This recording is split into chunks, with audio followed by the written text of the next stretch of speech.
Hello, and welcome to the B.A.S.S, Big and Small Screens. Today I'd like to talk to you about A Nightmare on Elm Street 3, Dream Warriors, the third movie in the franchise, and the first Nightmare on Elm Street movie I ever watched. And it is also kind of one of my favorites um, because of that. Uh, Nightmare on Elm Street 3 starts off with uh, somebody doing paper mache. It's Kristen Parker, our wonderful young woman who happens to our main heroine, I guess you could say, in this one. And she is building this paper mache house, which we only get a chance to really see somewhat later in the opening scene. Uh, it looks a lot like 1428 Elm Street, but it's made out of like paper mache and popsicle sticks and whatnot. So it's kind of it looks really creepy. And she's making this. Her mother comes in and scoots her off to bed. I mean, she is definitely not wanting to go to sleep either because she takes a spoonful of instant coffee grounds and just puts it straight in her mouth, washes it down with a swig of Coke.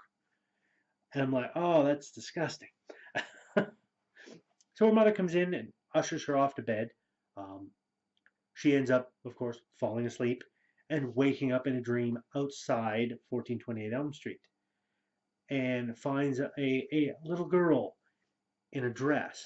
And this isn't the first time we've seen this little girl. Um, or is it the first time?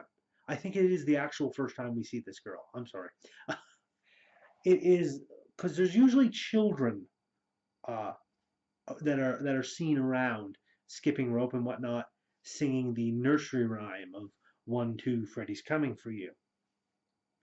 But this is the first time that there was a girl that's a little different, a girl that actually talks to the others.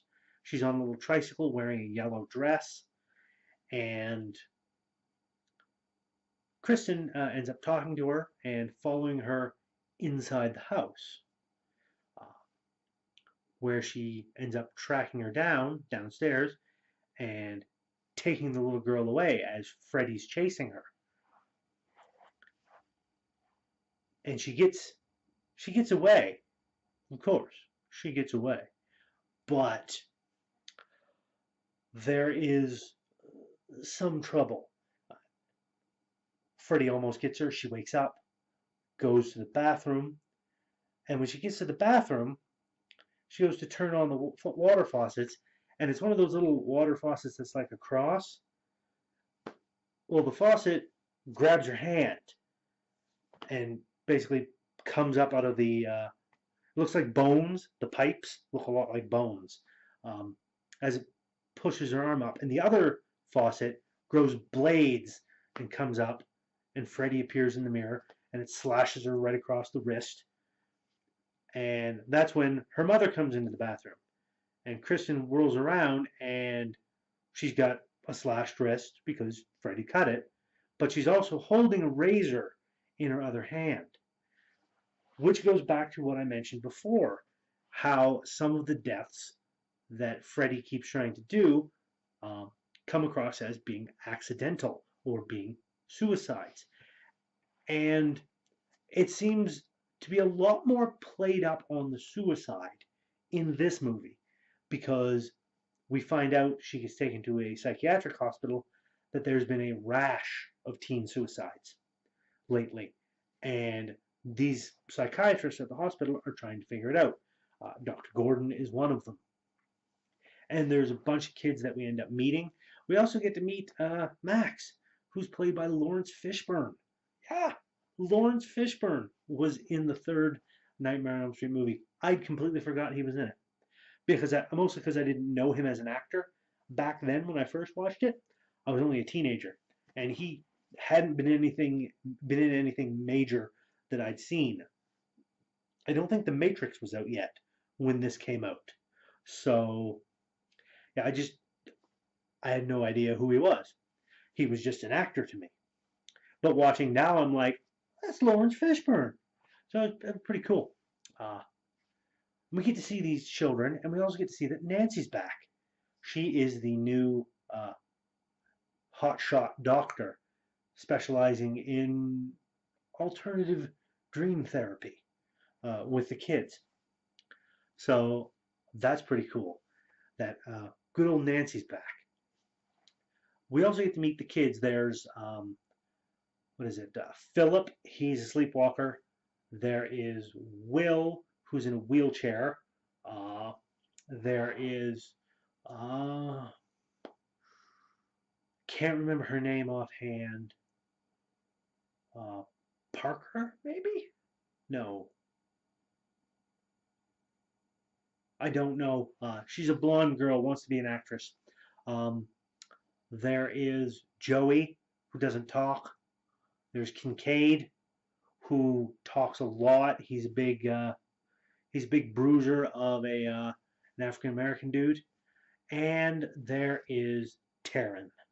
And Taryn is interesting. I like her character because she is um, a former addict.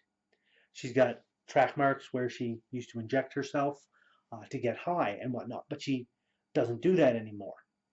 Um, and this is a character concept, character arc with her that comes up because one of the orderlies in this ends up catching her when she is leaving the bathroom and basically says, I've got the keys to the dispensary.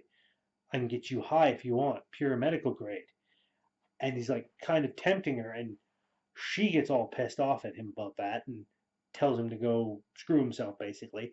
Um, but that is one of her demons, and when she gets into the dreamscape later on, Freddy uses it against her, ends up killing her.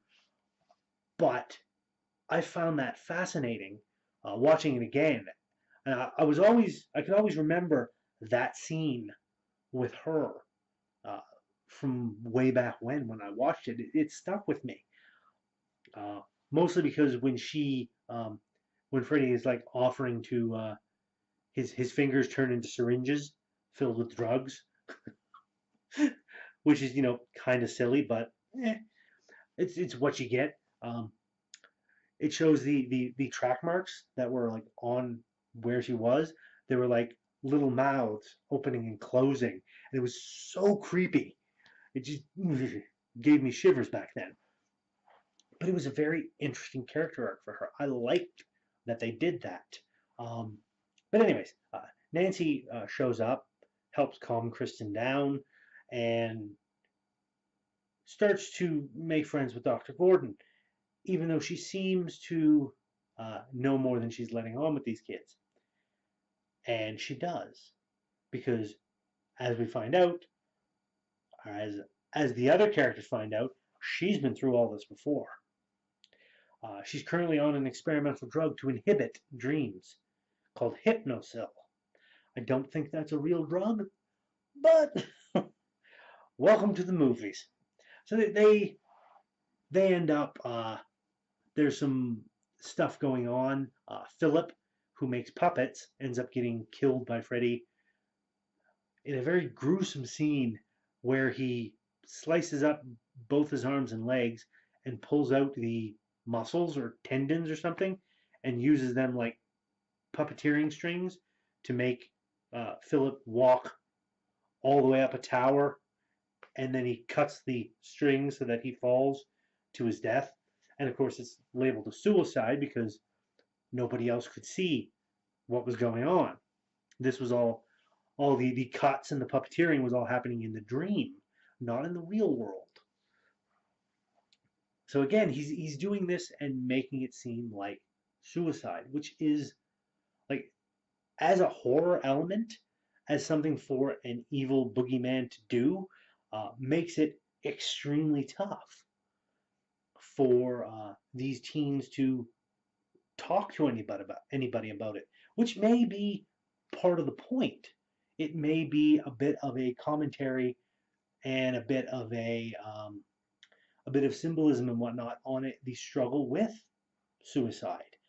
Uh, I don't know for sure, but if so, it is wonderfully well done, and I quite enjoy it. um, there's also the young girl that I mentioned, the blonde-haired girl that wants to be an actress. Um, this is one of the other scenes I remember because the Freddy pops out of the TV and basically his arms are grabbing her and basically smashes her head into the TV, um, which is one of them things that it's like, okay, so she killed herself by jumping into the television, which was like a good. Basically, when they found her body, it was her head was in the TV and she was hanging there, and her feet was a good foot and a half off the ground. So she just launched herself in there and got stuck the first try. There's some of his deaths that aren't uh, that are in no way physically possible, and yet nobody really seems to twig into that. Uh, but our main characters, the kids, Nancy ends up finding out and telling them that they all have powers. Kristen's power is to pull other people into her dream with her, which she does to Nancy. At one point, Nancy saves Kristen. Freddy recognizes her, of course. Um, and the others have powers. Taryn uh, is all mohawk, black leather biker gear, switchblades, being all badass. Um, Will, the guy in the wheelchair, he can walk, and he's also the wizard master in his dream. He's got magic powers. Kincaid is like super strong. Uh, and we don't find out what Joey's power is because Joey wanders off with a sexy dream nurse and gets himself captured.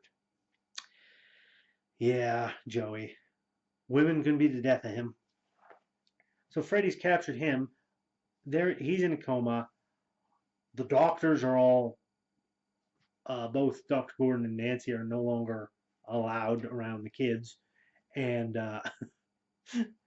now it's up to Dr. Gordon and Nancy's father to go find where Freddy's buried, or where his remains are, and to bury him in consecrated ground to set his soul to rest, while Nancy and the other kids have to go into the dream after Kristen and find Joey and bring him out. And so the big battle all ensues. And of course, Freddy dies because they bury him, but not before he kills Nancy. Nancy's dead. So sad. But that's the way the movies work. Uh, and in the end, Joey does actually talk. Um, his voice in the dream is uh, basically powerful because he screams the word no and shatters a bunch of mirrors and saves everybody. And that is like one of 6 words he says. And that's the only scene he says them in. I even remembered the words. It was no, wow, did I say that? Those are the only words he has in the third movie. Literally. And of course, at the end, we see Dr. Gordon sleeping alone with the paper mache house and Nancy's little dream doll that she had. And a light turns on in the paper mache house before the credits roll, which lets us know that Freddy's not quite dead yet. So that's going to be it for this episode of The Base. Thank you all so much for watching. As always, if you like what I'm doing, please give that like button a tap. Give that subscribe button a tap as well if you haven't already, so you can be kept apprised of when I do new videos. And throw a comment in the comment section. Let me know what you think of A Nightmare on Elm Street 3, The Dream Warriors. And I'll see you next time.